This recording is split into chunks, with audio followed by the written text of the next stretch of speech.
ഓണം അങ്ങ് അടുത്തെത്തിയല്ലേ. പലതരത്തിലുള്ള പായസങ്ങൾ നമ്മൾ ഉണ്ടാക്കിയെടുക്കാറുണ്ട്. കടലപ്പരിപ്പ് പ്രഥമനാണ് ഞാൻ ഇന്ന് കാണിച്ചു തരുന്നത്. ഇതുണ്ടാക്കിയെടുക്കാൻ വളരെ എളുപ്പമാണ് കേട്ടോ. ഒത്തിരി കഷ്ടപ്പാടൊന്നുമില്ല. നമുക്ക് എങ്ങനെ ഇത് പെർഫെക്റ്റായിട്ട് ഉണ്ടാക്കിയെടുക്കുന്നത് എന്ന് നോക്കാം. ഇവിടെ ഞാൻ ഒരു കപ്പ് കടലപ്പരിപ്പ് എടുത്തിട്ടുണ്ട്. 210 ഗ്രാമാണ് ഒരു കപ്പ് എന്ന് പറയുന്നത്. നമ്മൾ പരിപ്പോടെയൊക്കെ ഉണ്ടാക്കുന്ന ആ കടലപ്പരിപ്പാണ് എടുത്തിരിക്കുന്നത്. അത് നല്ലതായിട്ട് കഴുകിയിട്ട് വെള്ളം പോകാനായിട്ട് അരിപ്പിലോട്ട് ഊറ്റിയിടുക.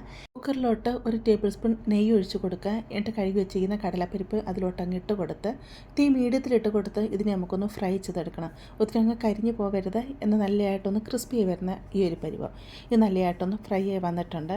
ഇതിലോട്ട് 2.25 കപ്പ് വെള്ളം ഒഴിച്ച് കൊടുക്കാം. കടലപ്പരിപ്പ് എടുത്ത അതേ കപ്പിൽ തന്നെയാണ് 2.25 കപ്പ് വെള്ളം ഞാൻ ഒഴിച്ച് കൊടുത്തിരിക്കുന്നത്. ചൂടുവെള്ളം വേണം ഒഴിച്ച് കൊടുക്കാനായിട്ട്. കുക്കർ അടച്ച് വെച്ച് നമുക്കിതിനൊന്ന് വേവിച്ചെടുക്കാം. ഞാൻ ഇവിടെ 3 വിസിലാണ് വരുത്തിച്ചെടുത്തിരിക്കുന്നത്.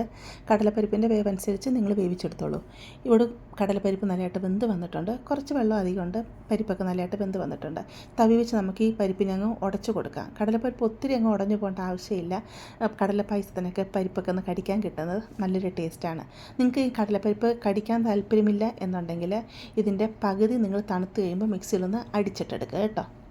ഇവിടെ ഞാൻ ശർക്കര പാനിയാക്കി വെച്ചിട്ടുണ്ട്. 400 ഗ്രാം ശർക്കരയിലോട്ട് 1/4 കപ്പ് വെള്ളം കൂടി ഒഴിച്ച് ഉരുക്കി വെച്ചതാണ് കേട്ടോ. ഇതങ്ങ് ഉരുക്കി മാറ്റി വെക്കുക. ഇവിടെ ഞാൻ ഒരു പാത്രത്തിലോട്ട് 3 ടേബിൾ സ്പൂൺ നെയ്യ് ഒഴിച്ച് കൊടുത്തിരുന്നു. നെയ്യ് നല്ലതായിട്ട് ചൂടായി വരുമ്പോൾ കുറച്ച് തേങ്ങാക്കൊത്ത് ചെറുതായിട്ട് അരിഞ്ഞെടുത്തതാണ്. അത് നമുക്കൊന്ന് മൂപ്പിച്ചെടുക്കണം. തേങ്ങാക്കൊത്തിൻ്റെ കളറൊക്കെ മാറി വരുന്ന ഈ ഒരു പരുവാവുന്ന സമയത്ത് കുറച്ച് അണ്ടിപ്പരിപ്പ് ഇതിലോട്ട് അങ്ങിട്ട് കൊടുക്കാം. എന്നിട്ടൊന്ന് ഇളക്കി അതിൻ്റെ കളർ മാറി വരുന്ന സമയമാകുമ്പോൾ കുറച്ച് ഉണക്കമുന്തിരിങ്ങ കൂടി ഇതിലോട്ട് ഇട്ട് കൊടുക്കാം. ഉണക്കമുന്തിരിങ്ങയൊക്കെ ഒന്ന് വീർത്ത് വരുന്ന സമയമാകുമ്പോൾ നമുക്കിതിനെ കോരി മാറ്റാവുന്നതാണ്. തേങ്ങാക്കൊത്തും ഉണക്കമുന്തിരിങ്ങയും കാഷ്നട്ടൊക്കെ നമ്മുടെ ആവശ്യത്തിനനുസരിച്ച് നമുക്ക് ഇട്ട് കൊടുക്കാവുന്നതാണ് കേട്ടോ. ഇതെല്ലാം ഞാൻ ഇവിടെ എടുത്ത് മാറ്റിയിട്ടുണ്ട്. ബാക്കി ഇത്ര നെയ്യ് അധികമുണ്ട്. ഇതിലോട്ട് നമ്മൾ വേവിച്ച് വെച്ചിരിക്കുന്ന കടലപ്പരിപ്പ് അങ്ങ് ഇട്ട് കൊടുക്കാം. ഇട്ട് നല്ലതായിട്ട് ഇളക്കി കൊടുക്കാം. കടലപ്പരിപ്പ് നല്ലതായിട്ടൊന്ന് തിളച്ച് വരണം. കടലപ്പരിപ്പ് നല്ലതായിട്ട് തിളച്ച് വരുമ്പോഴത്തേക്ക് 1/4 കപ്പ് ചൗവരി 1 മണിക്കൂർ വെള്ളത്തിൽ കുതിർത്ത് വെച്ചതാണ് കേട്ടോ. കുറച്ചധികം വെള്ളം എടുത്തിട്ട് 1 മണിക്കൂർ കുതിരാനിടുക. കുതിർന്ന് കഴിയുമ്പോൾ വെള്ളം ഊറ്റിക്കളഞ്ഞിട്ട് അത് ഇതിലോട്ട് അങ്ങ് ഇട്ട് കൊടുക്കുക. കുതിർക്കാതെ ഡയറക്റ്റ് നിങ്ങൾ ചൗവരി ഇതിലോട്ട് ഇട്ട് കൊടുക്കരുത്. ശർക്കരപ്പാനി ഒഴിച്ച് കൊടുത്തു കഴിഞ്ഞാൽ ചൗവരി വേവത്തില്ല. ഇപ്പോൾ കടലപ്പരിപ്പും ഈ ചൗവരിയും കൂടെ കിടന്നിട്ട് ഒന്ന് വേകണം. തീ മീഡിയത്തിലിട്ട് കൊടുത്ത് നിങ്ങളിതിനെ വേവിച്ചെടുക്കുക. ഒരു 5 മിനിറ്റ് ഇതിനെ ഇളക്കി കൊടുക്കുക. അടിക്ക് പിടിക്കാതെ ശ്രദ്ധിക്കണം കേട്ടോ. 5 മിനിറ്റ് ആയപ്പോഴത്തേക്ക് ചൗവരിയും ബാക്കി കടലപ്പരിപ്പൊക്കെ നല്ല രീതിയിൽ വെന്ത് വന്നിട്ടുണ്ട്. ശർക്കര പാനിയാക്കി വെച്ചത് അരിച്ച് നമുക്ക് ഇതിലോട്ടങ്ങ് ഒഴിച്ചു കൊടുക്കാം. ഇട്ട് നല്ലതായിട്ട് ഇളക്കി മിക്സ് ചെയ്യാം.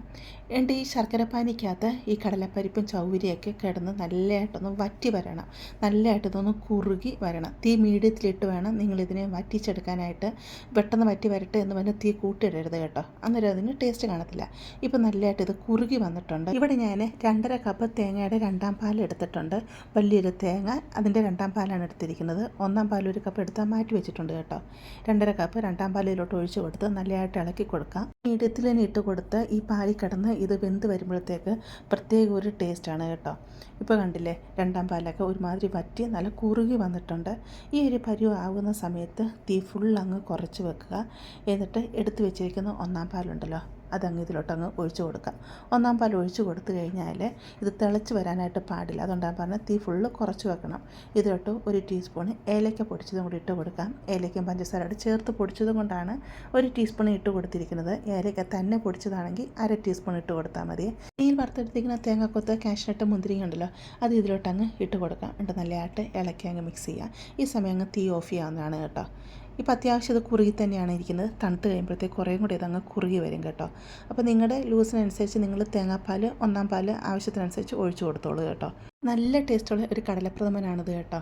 അടിപൊളി ടേസ്റ്റാണ്. നിങ്ങൾ തീർച്ചയായിട്ടും ഈ ഓണത്തിന് ഇത് ഉണ്ടാക്കി നോക്കുക. ഇഷ്ടപ്പെടുവാണെങ്കിൽ ചാനൽ ഒന്ന് സബ്സ്ക്രൈബ് ചെയ്ത് ലൈക്ക് ചെയ്ത് നിങ്ങളുടെ അഭിപ്രായങ്ങൾ അറിയിക്കുക.